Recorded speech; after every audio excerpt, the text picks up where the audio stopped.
Build your dreams, live rich, and leave rich. అందరికీ నమస్కారం.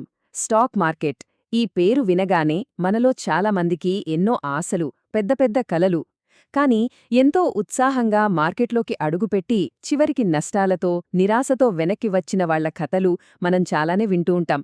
మరి ఈ రోజు మనం సరిగ్గా దీని గురించే లోతుగా మాట్లాడుకోబోతున్నాం. అయితే మొదలుపెట్టే ముందు ఒక చిన్న గమనిక. ఇక్కడ చెప్పేదేదీ కూడా ఆర్థిక సలహా కాదు. ఇది కేవలం మీ అవగాహన కోసమే. ఏదైనా పెట్టుబడి నిర్ణయం తీసుకునే ముందు ఖచ్చితంగా లైసెన్సున్న ఆర్థిక నిపుణుడిని సంప్రదించడం చాలా ముఖ్యం. సరే, ఇక అసలు విషయంలోకి వెళ్ళిపోదామా? ఇది చాలా ముఖ్యమైన ప్రశ్న. ఎందుకంటే లక్షల మంది తమ కష్టార్జితాన్ని మార్కెట్లో పెడుతున్నారు. కాని గెలిచేవాళ్లు మాత్రం చాలా తక్కువ మందుంటున్నారు. ఎందుకిలా జరుగుతోంది? పైకి కనిపించే కారణాలు ఒక ఎత్తైతే, మనకు తెలియకుండా మనల్ని నడిపించే మానసిక, వ్యూహాత్మక కారణాలు ఇంకొక ఎత్తు. వాటి గురించే మనమిప్పుడు వివరంగా చూద్దాం. చూడండి, మనం చేసే మొదటి, ఇంకా చెప్పాలంటే అతి పెద్ద పొరపాటు ఒక చిన్న అపార్థంతో మొదలవుతుంది. చాలామంది ట్రేడింగ్, ఇన్వెస్టింగ్ ఈ రెండూ ఒకటే అని అనుకుంటారు. కానీ అవి రెండూ పూర్తిగా వేర్వేరు ఆటలు. ఈ చిన్న కన్ఫ్యూజనే మన నష్టాల ప్రయాణానికి నాంది పలుకుతుంది. డేటా ఎప్పుడూ అబద్ధం చెప్పదు కదా. ఎన్నో స్టడీస్, ఎన్నో నివేదికలు పదే పదే ఒకే నిజాన్ని మన ముందు ఉంచుతున్నాయి. ఏంటంటే స్వల్పకాలిక లాభాల కోసం వెంపర్లాడే ట్రేడర్లు చివరికి డబ్బు కోల్పోతారు. దానికి పూర్తి భిన్నంగా దీర్ఘకాలిక దృష్టితో ఓపికగా ఉండే ఇన్వెస్టర్లు మాత్రమే సంపదను సృష్టిస్తారు. ఇది చాలా సింపుల్గా అనిపించొచ్చు, కానీ చాలా పవర్ఫుల్ నిజం. ఇక్కడే ఉంది అసలు ట్విస్ట్. మార్కెట్లో డబ్బులు పెట్టే దాదాపు 90% మంది తాము చాలా తెలివైన ఇన్వెస్టర్లమని భ్రమలో ఉంటారు. వాళ్లు కొన్న స్టాక్ కొంచెం పెరగగానే, ఆహా, చూశారా నా అనాలిసిస్, నేను తోప్ అనుకుంటారు. అదే స్టాక్ కింద పడిపోతే, అయ్యో, మార్కెట్ బాగోలేదు, టైమింగ్ సెట్ అవ్వలేదు అని తమని తాము సర్ది చెప్పుకుంటారు. ఈ ఆత్మవంచనే వాళ్లని ముంచేస్తుంది. వాస్తవమేంటో తెలుసా? డైరెక్ట్ స్టాక్ ఇన్వెస్టింగ్ అనే ఈ కళని నిజంగా అర్థం చేసుకుని క్రమశిక్షణతో చేసేవాళ్లు కేవలం 1% మంది మాత్రమే. 1% అంటే మార్కెట్లోకి వచ్చే ప్రతి 100 మందిలో 99 మంది ఎలాంటి సరైన అవగాహన లేకుండానే తమ డబ్బుని రిస్కులో పెడుతున్నారన్నమాట. కాబట్టి మనం గుర్తుంచుకోవాల్సిన అతి కీలకమైన విషయం ఇదే. ఒక స్టాక్ కొనడం అంటే ఆ కంపెనీలో చిన్న వాటా కొనడం. ఆ కంపెనీ అసలు డబ్బు ఎలా సంపాదిస్తుంది, దాని పోటీదారులు ఎవరు, దాని భవిష్యత్తు ఏంటి, ఇలాంటి లోతైన అవగాహన మీకు లేకపోతే మీరు చేస్తున్నది పెట్టుబడి కాదు, అది కేవలం ఊహాగానాలతో ఆడే ఒక జూదం మాత్రమే. సరే, ఇప్పటిదాకా బయటి విషయాలు చూశాం. ఇప్పుడు సమస్య యొక్క అసలు మూలాల్లోకి వెళ్దాం. అసలు సమస్య మార్కెట్లో కాదు, మన సొంత మెదడులోనే ఉంది. మన మెదడు మనల్ని ఎలా మోసం చేస్తోందో, మనల్ని తప్పుడు నిర్ణయాలు తీసుకునేలా ఎలా ప్రేరేపిస్తోందో ఇప్పుడు చూద్దాం. ఇవే మన అతిపెద్ద శత్రువులు. ఇందులో మొదటిది ఓవర్ కాన్ఫిడెన్స్, అంటే అతి విశ్వాసం. ఈ రోజుల్లో ఆన్లైన్లో సమాచారం చాలా ఈజీగా దొరుకుతోంది గదా. ఓ 2 ఆర్టికల్స్ చదివి, 4-5 యూట్యూబ్ వీడియోలు చూసేసి చాలామందికి మార్కెట్ మొత్తం తెలిసిపోయిందని ఒక భ్రమ కలుగుతుంది. ఆ ఎక్స్పర్ట్స్ కన్నా నాకే ఎక్కువ తెలుసు అని ఫీలవుతారు. ఈ నాకు అన్నీ తెలుసు అనే ఫీలింగే మనల్ని పెద్ద ప్రమాదంలో పడేస్తోంది. దీనికి రుజువు కావాలా? ఒక సర్వేలో తేలిందేంటంటే, ఆశ్చర్యంగా 64% మంది ఇన్వెస్టర్లకు తమకు ఇన్వెస్ట్మెంట్ గురించి చాలా ఎక్కువ నాలెడ్జ్ ఉందని నమ్ముతున్నారట. ఆలోచించండి, అంటే దాదాపు ప్రతి 3 2 తమని తాము ఎక్కువగా ఊహించుకుంటున్నారు. సరిగ్గా ఈ అతివిశ్వాసమే వాళ్లని అవసరం లేని రిస్కులు తీసుకునేలా చేస్తుంది. ఇక రెండవది గుంపు మనస్తత్వం. దీన్నే మనం ఫోమో అంటాం, అంటే ఫియర్ ఆఫ్ మిస్సింగ్ అవుట్.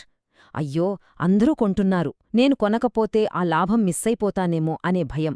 అందరూ అమ్ముతున్నారు, నేను అమ్మకపోతే నష్టపోతానేమో అనే భయం. చూడండి, కేవలం 5% మంది తీసుకునే నిర్ణయాలు మిగిలిన 95% మందిని ఎలా కదిలిస్తున్నాయో. దీనివల్లే మార్కెట్లో బబుల్సొస్తాయి, క్రాష్లవుతాయి. ఇది మనందరిలో ఉండే చాలా శక్తివంతమైన ఒక మానసిక బలహీనత. లాభం సంపాదించాలనే కోరిక కన్నా నష్టాన్ని తప్పించుకోవాలనే కోరిక మనకు చాలా బలంగా ఉంటుంది. అంటే గెలవడం కన్నా ఓడిపోకూడదనే తాపత్రయం ఎక్కువ. ఈ ఒక్క ఫీలింగ్ వల్లే మనం చాలా తప్పుడు నిర్ణయాలు తీసుకుంటాం. రీసెర్చ్ ప్రకారం ₹1 లాభమొచ్చినప్పుడు మనకు కలిగే సంతోషం కన్నా ₹1 నష్టమొచ్చినప్పుడు కలిగే బాధ 2 రెట్లు ఎక్కువగా ఉంటుందట.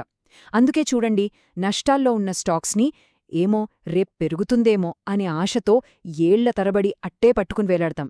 కాని లాభాల్లో ఉన్న స్టాక్స్ని మాత్రం అయ్యో ఈ వచ్చిన లాభం ఎక్కడ పోతుందో అనే భయంతో టక్కునమ్మేస్తాం. సో ఈ మానసిక ఉచ్చులన్నీ కలిసి మనల్నేం చేస్తాయి తెలుసా? తీవ్రమైన ఒత్తిడికి గురిచేస్తాయి. నిరంతరం స్క్రీన్ చూడటం, నిద్రలేని రాత్రులు, టెన్షన్. డైరెక్ట్ ట్రేడింగ్ కేవలం మన డబ్బునే కాదు, మన ఆరోగ్యాన్ని, మన సంబంధాలని, అన్నింటికన్నా ముఖ్యంగా మన మానసిక ప్రశాంతతని కూడా కొల్లగొడుతుంది. ఇప్పటిదాకా మన మైండ్ మనకు ఎలా అగేనెస్ట్గా పనిచేస్తోందో చూసాం కదా. మరి వనరుల సంగతేంటి? ఒక సాధారణ ఉద్యోగి అంటే ఒక రీటైల్ ఇన్వెస్టర్ చేతిలో ఉన్న ఆయుధాలకి, ఒక ప్రొఫెషనల్ ఫండ్ మేనేజర్ దగ్గరున్న ఆయుధాగారానికి ఎంత తేడా ఉంటుందో ఇప్పుడు చూద్దాం. చూడండి, ప్రొఫెషనల్ ఫండ్ మేనేజర్ల దగ్గర వాళ్లకంటూ ప్రత్యేకమైన రీసెర్చ్ టీమ్స్ ఉంటాయి. కోట్ల రూపాయలు పెట్టుకొన్న డేటా, అత్యాధునిక టెక్నాలజీ ఉంటుంది. అన్నింటికన్నా ముఖ్యం, వాళ్లు భావోద్వేగాలతో కాదు, ఒక క్రమపద్ధతిలో, ఒక సిస్టమ్ ప్రకారం నిర్ణయాలు తీసుకుంటారు. ఇవన్నీ ఒక సాధారణ వ్యక్తికి అసాధ్యం. ఈ తేడా మనకు చాలా స్పష్టంగా కనిపిస్తుంది. ఒకవైపు ఉద్యోగం చేసుకుంటూ పరిమితమైన సమయం, డేటాతో, భయం, ఆశలాంటి ఎమోషన్స్తో నిర్ణయాలు తీసుకునే ఒక సాధారణ వ్యక్తి. మరోవైపు ఇదే వాళ్ల ఫుల్ టైం జాబ్. క్రమశిక్షణతో, డేటాతో, రిస్క్ని మేనేజ్ చేస్తూ నిర్ణయాలు తీసుకునే ఒక నిపుణుల బృందం. ఈ ఆటలో పోటీ సమానంగా లేదన్నది వాస్తవం. సరే, ఇన్ని సమస్యలున్నాయి కదా, మరి దీనికి పరిష్కారమేంటి? దారి లేదా? ఉంది. త్వరగా డబ్బు సంపాదించాలనే జూదం లాంటి ఆలోచన నుంచి బయటపడి దీర్ఘకాలంలో నిలక్కడగా సంపదను సృష్టించాలనే అసలైన పెట్టుబడి మార్గం వైపు మనం మారాలి. దానికొక సురక్షితమైన, తెలివైన మార్గముంది. ఇప్పుడు ప్రత్యామ్నాయాలని చూద్దాం. డైరెక్ట్ స్టాక్స్లో రిస్క్ చాలా ఎక్కువ. ఎందుకంటే మన డబ్బు మొత్తం ఒకే కంపెనీ భవిష్యత్తుపై ఆధారపడి ఉంటుంది. దానికి మనం చాలా రీసెర్చ్ చెయ్యాలి, టైం పెట్టాలి. అదే మ్యూచువల్ ఫండ్స్లో అయితే మన డబ్బు చాలా కంపెనీలలో విస్తరించడం వల్ల రిస్క్ వెంటనే తగ్గిపోతుంది. ఆ రీసెర్చ్, మేనేజ్మెంట్ అంతా నిపుణులు చూసుకుంటారు. చాలామందికి ఏది సురక్షితమైన మార్గమో ఇక్కడే స్పష్టంగా అర్థమవుతుంది. దీన్ని మనం ఒక మంచి ఉదాహరణతో అర్థం చేసుకుందాం. డైరెక్ట్ స్టాక్స్లో ఇన్వెస్ట్ చేయడం అనేది ఒక 2 వీలర్ నడపడం లాంటిది.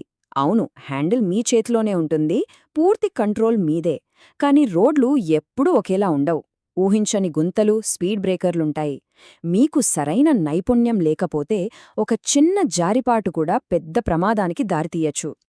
అదే మ్యూచువల్ ఫండ్స్ అనుకోండి, అవి ఒక బస్సు ప్రయాణంలాంటివి. మీరు టికెట్ కొని ఒక ప్రొఫెషనల్ డ్రైవర్ని నమ్మి ప్రశాంతంగా కూర్చుంటారు. అతను రోడ్డుపై ఉన్న గతుకులను, ట్రాఫిక్ను చూసుకుంటూ మిమ్మల్ని జాగ్రత్తగా, చాలా తక్కువ రిస్క్తో మీ గమ్యస్థానానికి చేర్చుతాడు. ఇది వ్యక్తిగత రిస్క్ని తగ్గిస్తుంది, ప్రయాణాన్ని సురక్షితంగా మారుస్తుంది.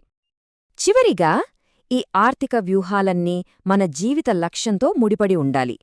లివ్ రిచ్ అంటే కేవలం కోట్లు సంపాదించడం కాదు, మనశ్శాంతితో, ఒత్తిడి లేకుండా జీవించడం.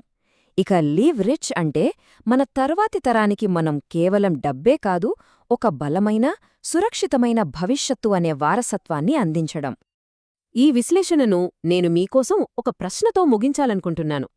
మీ దృష్టిలో ఈ రోజుల్లో పెట్టుబడిదారులకు ఎదురయ్యే అతి పెద్ద సమస్య లేదా సవాలు ఏంటి? మీ ఆలోచనలను కింద కామెంట్స్ రూపంలో మాతో పంచుకోండి. ఈ విశ్లేషణ మీకు ఉపయోగపడిందనిపిస్తే దయచేసి మా ఛానల్కు సబ్స్క్రైబ్ అవ్వండి, ఈ వీడియోని లైక్ చేయండి. ఇంకా ఇది ఇతరులకు కూడా ఉపయోగపడుతుంది అనుకుంటే వాళ్లతో తప్పకుండా షేర్ చేయండి. ధన్యవాదాలు.